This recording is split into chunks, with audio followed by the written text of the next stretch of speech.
Coucou, aujourd'hui encore, je suis en train de rouler et je vais vous parler d'un petit sujet. Je voulais faire des vlogs, des choses comme ça et tout, mais finalement, je m'abstiens pour des raisons personnelles et une fois que je pourrai, et ben, je vous le dirai. En tout cas, je vais le poster et du coup voilà, et à ce moment-là, ou pas, j'expliquerai pourquoi j'ai pris du temps. Et bon, ouais. En tout cas, ma vie personnelle va rester personnelle pendant un petit moment encore parce que j'ai besoin de ça et que finalement c'est pas le moment. Voilà. Bon, alors j'avais déjà fait le lien avec la dernière vidéo parce qu'en fait je pensais que c'était la dernière vidéo que j'allais faire comme ça. Mais du coup, ben, je vais faire ce petit truc en genre story time. Mais story time d'un tel ou d'un tel, enfin bref. Je vais essayer de l'acclimater à moi. Mais ça veut pas dire que c'est mon histoire. Après, voilà. Moi, ce dont j'aimerais parler actuellement, c'est du pouvoir de la manipulation. Il y a certaines personnes qui acquièrent des compétences, et je vous parle des compétences, pas des compétences intellectuelles apprises à l'école. Je vous parle des compétences du genre des compétences intuitives, des compétences qui régit certaines choses de la vie. Je m'explique. En fait, il y a des gens très jeunes, ils ont vécu des choses, énormément de choses, des complications, des difficultés, des choses qui ont fait qu'ils ont eu une perception de la vie un peu moins biaisée que la nôtre. En gros, des fois, je vais parler de moi. Moi, quand j'étais plus jeune, jusqu'à un certain âge, j'avais une vision de la vie qui était un peu erronée. Je dirais un peu parce que, non, je vais dire beaucoup erronée. Parce que plus tu évolues dans la vie, plus tu entres dans des sphères différentes et plus le niveau de concentration, d'observation et de malice est obligatoire. À l'époque, eh ben, en fait, j'associais beaucoup malice, méchanceté, tout ça, égoïsme, tout ça à la négativité. Et comme je suis quelqu'un de très positif dans ma vie, en fait, j'ai toujours cherché à trouver le bon côté des gens. Je dis pas qu'il faut arrêter ça, je dis pas ça, je dis qu'il faut éduquer encore les enfants, comme je dis, parce que je trouve qu'en fait, tout ça, ça vient de l'enfance. Quand tu n'as pas été informé de certaines situations, de certaines complications dans la vie, ou que tu n'y as pas été tout simplement pas été confronté, bah, tu peux pas développer ça. Si on te le dit pas, bah, tu le sais pas, parce que voilà, ce qui est inconnu est inconnu. Bref, en gros, des fois, je suis obligée de mettre de la malice dans ma vie. Je suis obligée d'être maligne. Je suis obligée d'être subtile. Je suis obligée d'être méchante. Je suis obligée d'être égoïste. Mais dans des situations. C'est-à-dire que, bah, on va parler clairement et franchement, dans le sphère. Oui, c'est ça, la sphère. Dans la sphère professionnelle, on se doit d'atteindre des objectifs. Si on n'a pas d'objectif personnel dans le milieu professionnel, c'est pas grave que vous ne soyez pas égoïste, c'est pas grave que vous ne soyez pas dans la malice. Mais si vous avez des objectifs, que vous voulez évoluer, sachez que à partir du moment où vous vous entourez trop, je parle du travail parce que je parle personnellement, quand vous vous entourez trop et que vous êtes trop familier avec la femme, avec la femme de ménage,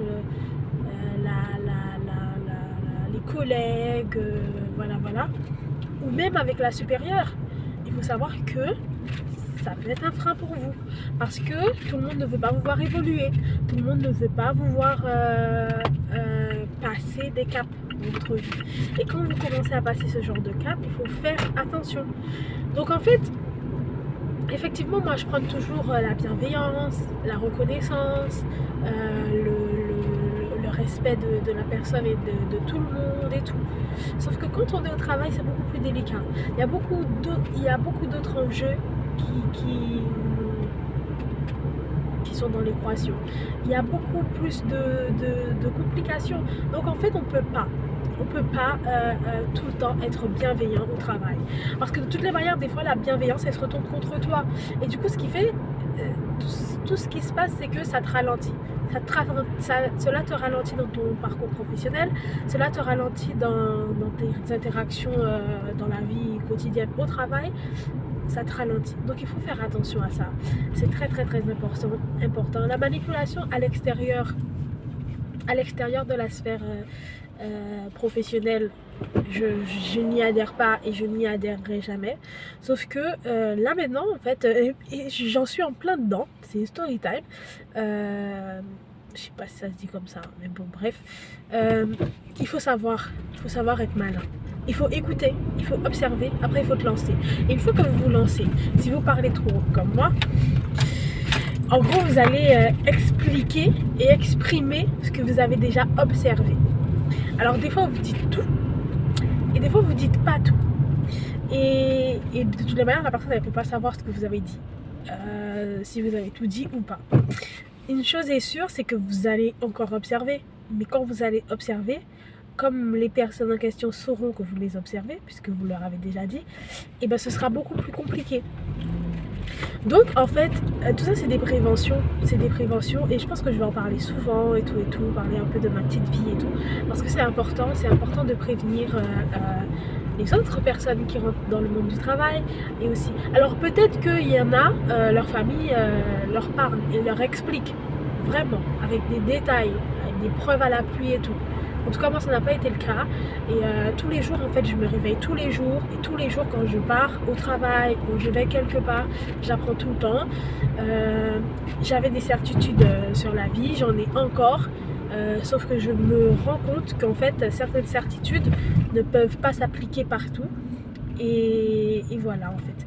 On a beau être la plus bienveillante possible en essayant de comprendre tout le monde, sauf qu'à ce moment-là, personne ne vous comprend vous. C'est-à-dire que quand vous essayez de comprendre tout le monde, personne ne veut vous comprendre vous parce qu'ils ne comprennent pas comment vous comprenez tout le monde. Ce qui fait qu'il y a énormément de mal-être, énormément de malaise, énormément d'incompréhension et puis énormément de méchanceté à votre rencontre. Donc, même des méchancetés indirectes, hein, des choses qui feront que ils ne veulent pas que vous évoluiez. Donc, il faut faire attention. Il faut juste faire attention. Après, chaque personne voit leur degré d'acceptation. Moi, il y a des choses que je n'accepte pas au travail, que je vais accepter dans ma sphère personnelle, mais que je ne vais jamais accepter au travail.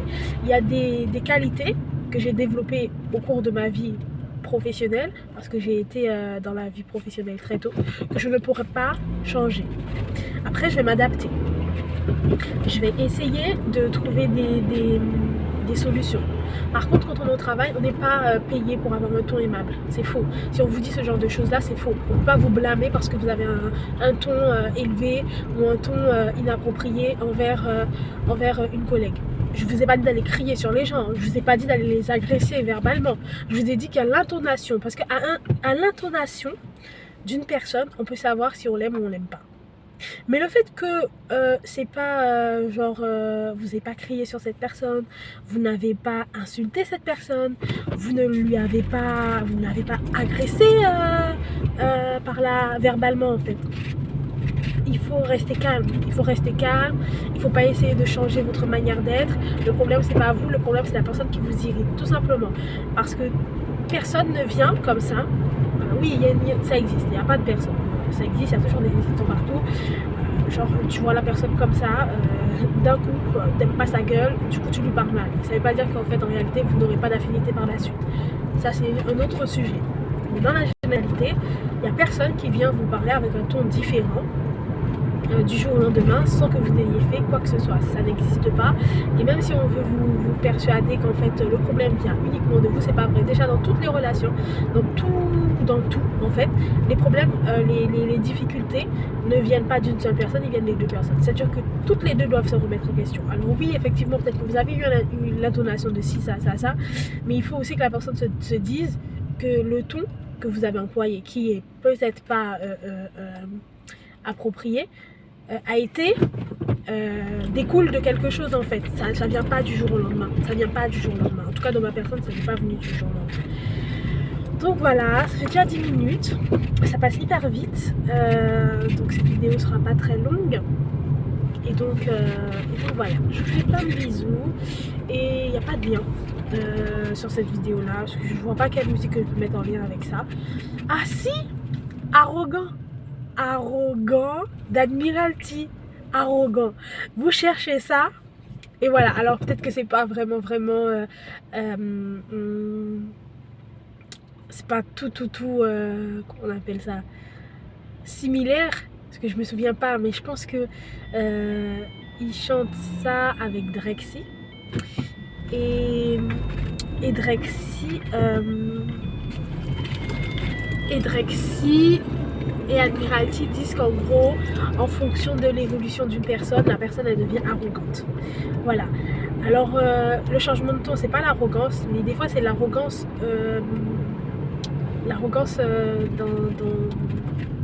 Dans cette vidéo, c'est la personne avec qui vous avez changé de ton. Parce que indirectement, la personne elle est arrogante avec vous. Si vous changez de ton avec elle, c'est qu'elle vous agace.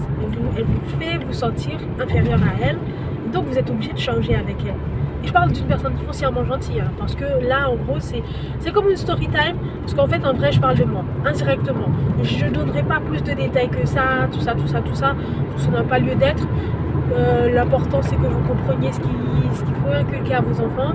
Il faut leur faire dissocier toutes les vies qui existent. La vie familiale, la vie professionnelle, la vie amicale, la vie personnelle et puis la vie tout court.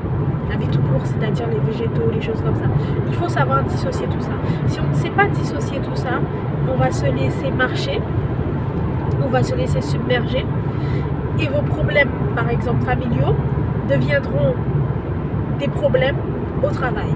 Donc il faudrait déjà que vous soyez au clair avec ça. Je ne dis pas que vous pouvez pas parler de votre vie familiale ou de votre vie personnelle au travail. Je dis qu'il faut savoir de quoi vous parlez déjà d'une part. Et d'autre part, il faudrait remettre les personnes à leur place quand elles pensent vous connaître à travers un problème de votre vie. C'est quelque chose de très important. C'est quelque chose de très important parce que beaucoup de personnes veulent vous mettre dans une case juste en ayant un élément négatif de votre vie. Et bien elles vous mettent dans une catégorie qui n'est pas la vôtre. De toutes les manières, il n'y a pas de catégorie, dans les êtres humains. Aujourd'hui, je suis là, demain, je serai autre part. Si j'évolue, je serai autre part. Je peux même régresser. Des fois, on régresse pour mieux progresser. Des fois, on progresse, puis après, on a une vraie phase de stagnation. Il y a plein de choses différentes. Donc, ne vous laissez pas abattre. Ne laissez pas les gens qui ont une vieille vie vous faire comprendre que c'est vous le problème. Non. Vous avez votre place dans la vie, comme tout le monde. Sur ce, bisous.